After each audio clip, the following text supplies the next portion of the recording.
If someone had told me 2 years ago that I'd end my career at Titan and Forge, kicked out like a corporate criminal, I would have laughed in their face. It was impossible, unthinkable.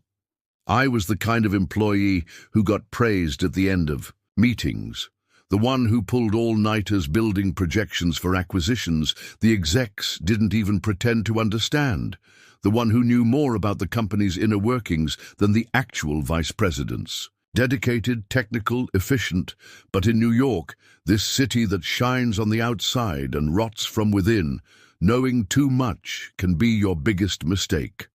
My name is Daniel Calderon, 34 years old, born and raised in Queens, son of a school secretary and an electrician.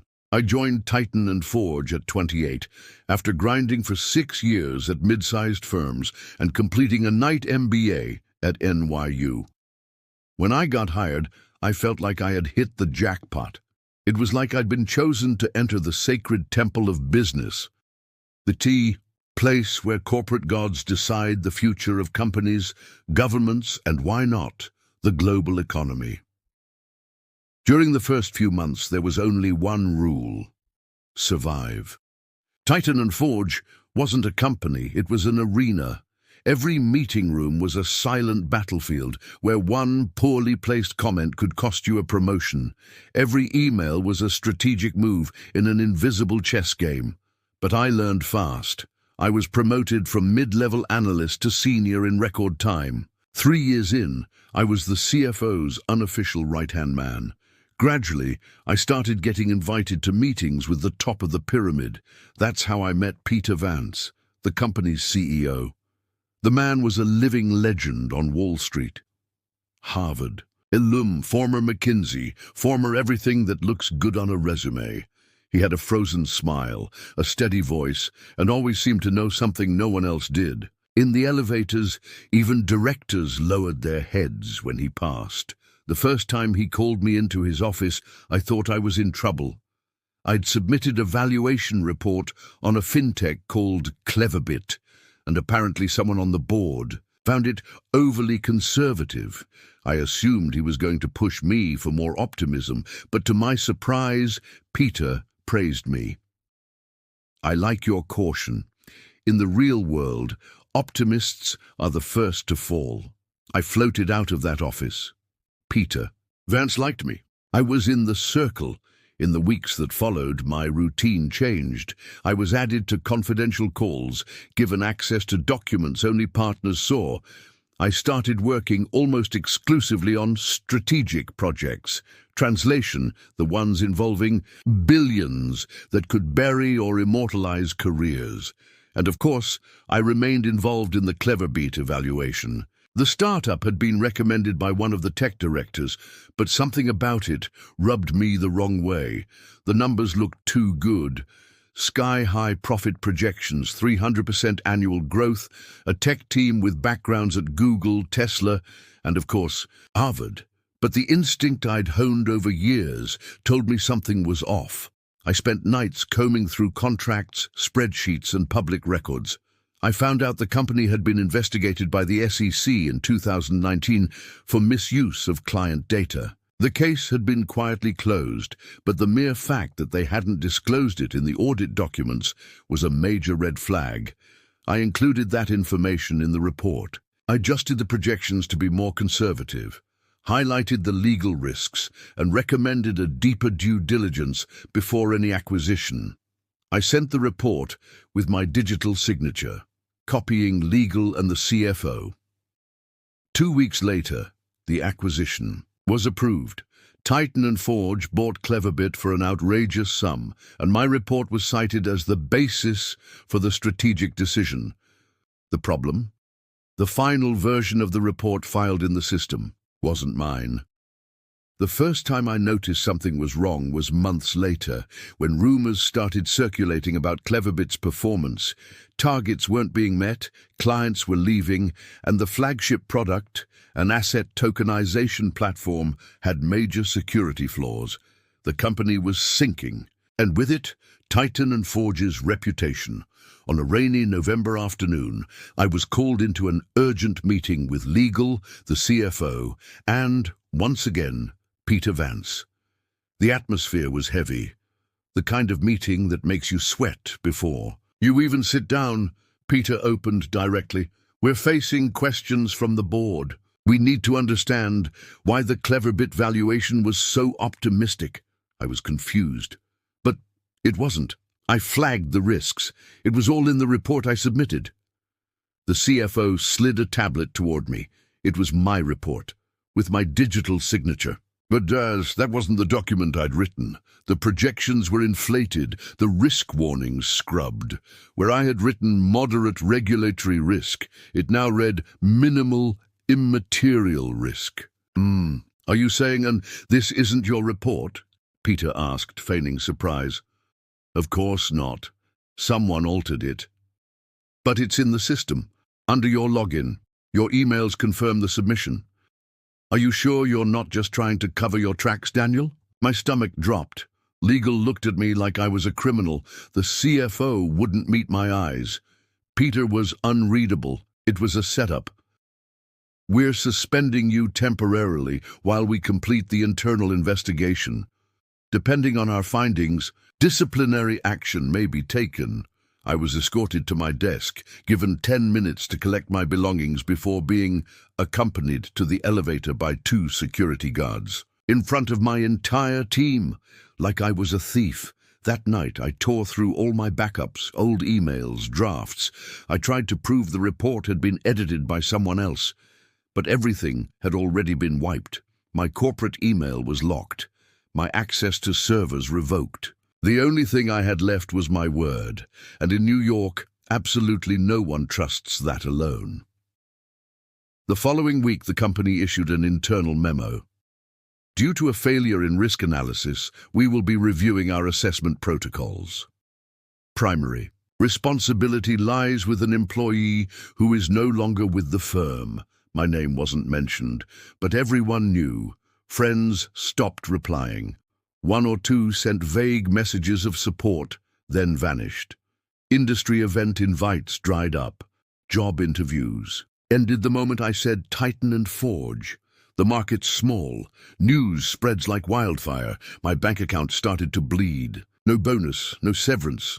My Williamsburg apartment payments became a burden. I sold my car, then my watch collection. Eventually I moved into a cramped studio in Harlem, where the shower made more noise than water. For a while, I thought about giving up, starting over in another city, Chicago maybe, Seattle, anywhere no one knew my name, but something inside me refused. I'd been used, manipulated. They trashed my reputation to cover the mistakes or crimes of powerful people. And no one even blinked. I wasn't going to accept that. I was going to find the truth and make sure everyone knew it, especially Peter Vance, the man who shook my hand with a smile while pulling the rug out from under my feet. 1 month after being expelled from Titan and Forge, I was sitting in a cafe in Astoria, notebook open, cold coffee in front of me, and 2 eyes bloodshot from digging through documents. I couldn't sleep properly. I had dreams about meetings, missing emails, falsified reports. Dreams of Peter Vance laughing in my face while signing million-dollar bonuses. But this wasn't how it was going to end. I'd been trained to investigate financial failures, find holes, trace lost cents in secret funds. I had tools, contacts, and most importantly, rage. Organized rage becomes a plan. I started from the beginning. The fintech acquired by Titan and Forge, Cleverbit, was, on paper, a promising company. But the more I dug, the more it stank. At the time of the purchase, the startup was valued at $180 million. 3 months later, it had already lost half of that value, with a decline in customers, reports of technical failures, and regulatory issues. But what caught my attention most was a discrete name in Cleverbit's shareholder chart, MVG Capital, an investment company based in the Cayman Islands. Generic name, generic website, zero public information, but by pulling data from associated funds. I discovered that the real owner of MVG Capital was George Melton, a veteran investor and an old acquaintance of Peter Vance. The two had been partners in a consulting firm back in the 2000s. More than that, George Melton was one of Cleverbit's early investors. He bought 12% of the company for a fraction of its value before it was discovered by Titan and Forge. And when TNF made the acquisition, his stake was bought with a 600% profit. In other words, a personal friend of the CEO made millions off the purchase of a rotten company. I began mapping more connections. In 3 weeks, I traced a web linking Peter, George, 2 Titan and Forge directors, and Cleverbit's founders. All of them were connected through a sequence of private funds, shell holdings, and private jet parties during the summer in Ibiza. And the craziest part? No one in Titan and Forge's audit department saw this, or they pretended not to. The first help I knew, I needed more than suspicions. I needed proof, but I no longer had access to corporate emails, meetings, or internal documents. That's when I remembered Lisa. Lisa McConnell was a senior IT manager at Titan. We had worked together on a data migration project 2 years earlier. She was direct, nerdy, and extremely competent. I once saved her from being blamed for a system bug that was actually an infrastructure failure. She never forgot that. I sent her a discreet message. "Hi, Lisa. I need to talk. It's not about me. It's about something you need to see, in person." We arranged to meet in a park at Battery Park, like 2 spies in a B-movie. I showed her part of what I'd found. Her eyes widened when she saw Melton's name in the fund that sold Cleverbit. This never showed up in internal reports. If this is real, Peter is screwed. I need old emails, the originals. I want to prove that the report was manipulated. She was silent for a while. I can access an unindexed backup of SharePoint. It'll cost me a huge favor, but I'll try. 3 days later, I received an anonymous email with encrypted attachments, 4 PDFs. Among them, an email where Peter ordered strategic adjustments to Cleverbit's numbers to align with the long-term vision, copied to legal, the CFO, and to me. Except I never received it. He used BCC, blind carbon copy, so he could claim he informed me, but that I didn't respond. And there it was. Proof that the manipulation was not only intentional, but orchestrated, and that I had been involved out of convenience. I knew going to the police wouldn't be enough. Without public pressure, it would be shelved. So I turned to someone with more power than any corporate lawyer, an investigative journalist. My contact was Roberto Klein from Bloomberg. He had done a series on crypto frauds and had already mentioned Titan and Forge in passing.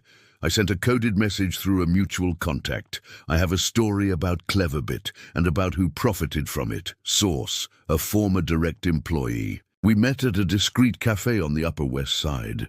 I spent 2 hours explaining everything: the reports, the funds, the emails, the manipulation, the names. I showed documents, spreadsheets, screenshots. Roberto wasn't emotional. He just asked questions, took notes, and asked for evidence. When I finished, he looked at me over his glasses. "You've got a nuclear bomb, but shrapnel's going to fly everywhere. Are you sure?" "Absolutely!" He got to work. I kept digging. Together we mapped all financial movements between Titan and Forge, MVG Capital, and those involved. Once we had enough, Roberto began preparing the article and warned me, "The piece goes live in 2 weeks. I want you to be ready." I laughed for the first time in months. I'm more than ready. During this time, I was preparing behind the scenes. I created an anonymous account and began dropping hints in finance forums, Reddit and Twitter. Small messages suggesting that Titan and Forge was about to be investigated, that a major fraud was about to surface, that the CEO wasn't as clean as he seemed. Some posts gained traction. Analysts started commenting. A finance podcast mentioned the Cleverbit ticking time bomb. The company's stock started to fluctuate. The market smelled blood. The night before the article was published, I received a call from a restricted number. It was Peter. "Daniel, I know you're behind those insinuations. This could ruin your life." I took a deep breath. "You already ruined it. Now it's my turn." He hung up. The next morning, Bloomberg ran the headline, "Titan and Forge CEO implicated in fraudulent acquisition scheme. Personal ties and report manipulation raise corporate corruption suspicions." It was devastating. It had dates, names, records, emails. My statements were used anonymously, but anyone reading it knew it came from an insider. The internet exploded. Reddit caught fire. Hashtags started trending on Twitter. Titan and Forge shareholders panicked. The SEC issued a statement about a preliminary investigation, and by the end of the day, Titan and Forge's board announced Peter Vance's suspension pending the outcome of the investigation. The empire began to crumble, and I watched it all. From my couch, with a cheap beer in hand and a light heart for the first time in a year. But the best was yet to come. The week after the article's publication, I received a message from Lisa. "You need to see this. Urgent." We met in a parking lot. She handed me a flash drive. I found this in the internal logs. Peter and the CFO were exchanging messages through a private account outside the company's servers. I captured part of the network traffic. Take a look. What I found made me freeze.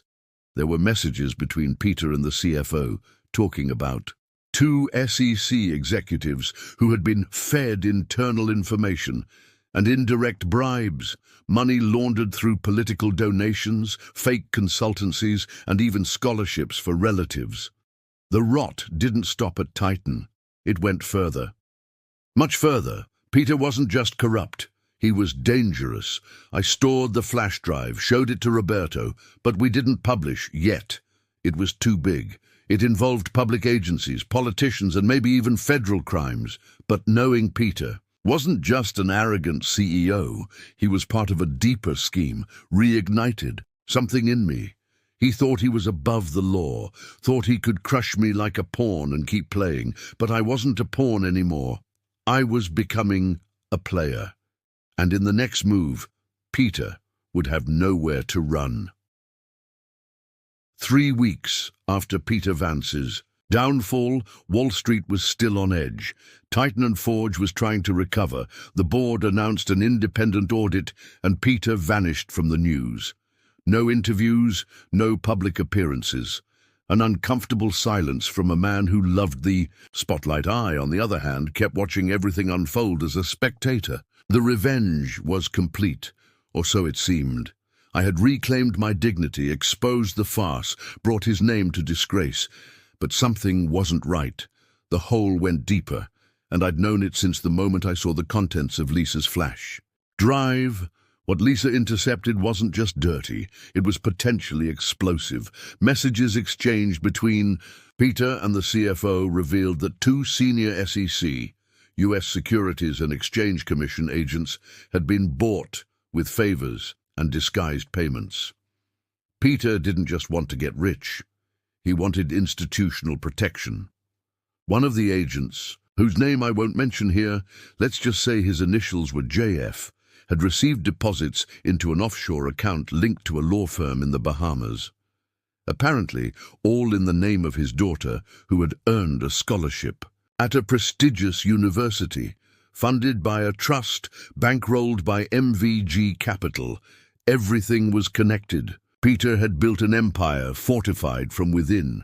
Reporting this meant digging deeper than ever before, and risking more than just my reputation. It meant risking my safety. I spoke with Roberto, the journalist. He listened, serious. "If we're going to publish this, we'll need a lot more. And legal backing. You understand that if you're right, this now involves federal crime and collusion with regulatory bodies?" "I understand. That's why we need to play chess, not fight in the dark."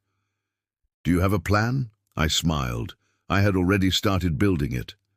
During my years at Titan and Forge, I was always seen as a technical, analytical, methodical employee, never too ambitious, never a gossip. That made me forgettable. But being forgettable has its advantages. Thanks to one of those advantages, an old acquaintance resurfaced, Amir, a former legal assistant who now worked at a firm that handled SEC contracts. Amir was a survivor. He knew how to navigate behind the scenes in silence. I carefully told him what was at stake, and he replied calmly, "You need three things: a witness inside the SEC, proof of illegal financial movements, and someone with more to lose than you." "I have the first two. The third, maybe." He looked at me with curiosity. "You're thinking of using someone as bait, aren't you?" "Not exactly. I'm thinking of making them believe they've been betrayed." "And who's betraying whom?" I just smiled. My move began with a message sent from my anonymous email to Titan and Forge's CFO. "You know Peter's going to blame you. Everything is archived, including the SEC messages. Don't be the last to cooperate." Less than 48 hours later, the CFO contacted a lawyer. A week later, he made a preliminary deal with the Department of Justice to inform on part of the scheme, in exchange for partial immunity.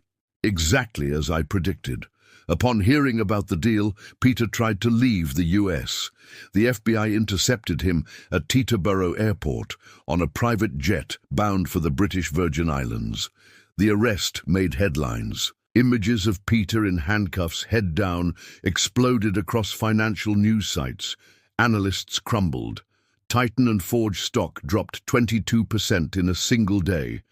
But one piece was still missing from my board: the final plot twist. 2 weeks after Peter's arrest, Bloomberg held a private conference to discuss corporate ethics, a closed event, but broadcast to high-level investors. Roberto managed to get me invited as a compliance expert. It wasn't a lecture, it was a trap. During my speech, instead of following the script they gave me, I decided to use the audience to reveal a deeper truth.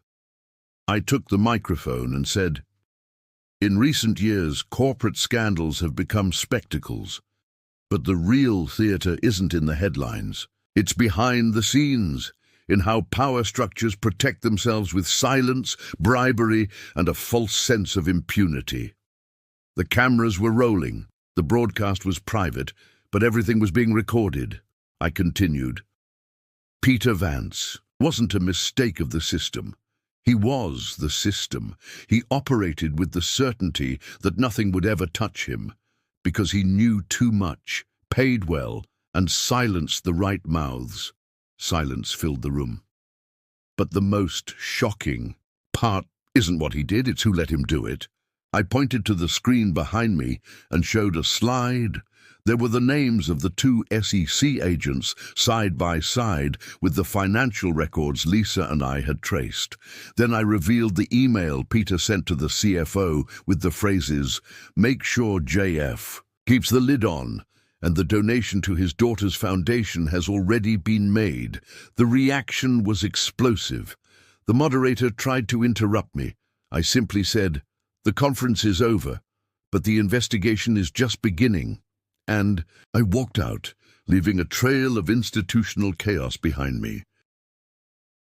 Peter was indicted for conspiracy, corporate fraud, and obstruction of justice. With the CFO's testimony and the documents I provided, the prosecution built a solid case. But he wasn't stupid. He did what powerful men do when cornered. He negotiated. Peter agreed to cooperate with the feds in other investigations, exposing even deeper corruption schemes involving private funds, politicians, and major corporations. Part of the deal included house arrest, asset forfeiture, and ongoing collaboration. The man who thought he was untouchable became a whistleblower. But here comes the real plot twist. During the proceedings, it was discovered that Peter had begun building this system before he even arrived at Titan and Forge. The Cleverbit acquisition was just the tip of the iceberg. For years, he had been testing the limits of the regulatory system, using shell companies, relatives' names, and political connections to launder money, manipulate acquisitions, and destabilize competitors.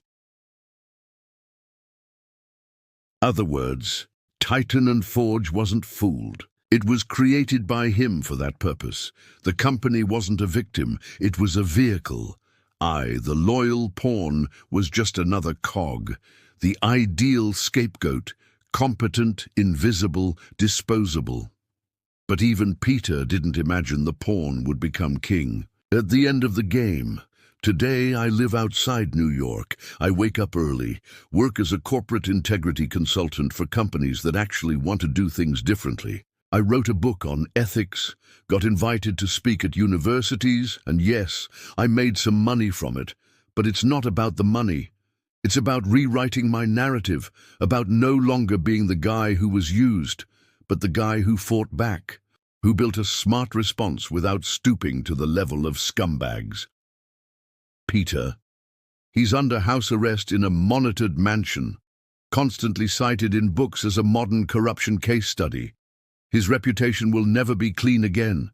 The market will never trust him again. And Titan and Forge, it was absorbed by an Asian conglomerate and broken into 3 smaller companies. The brand died. I never got an apology. I don't expect one, but I do get messages from other professionals saying, "Thank you, what you did gave me courage, and that's worth everything."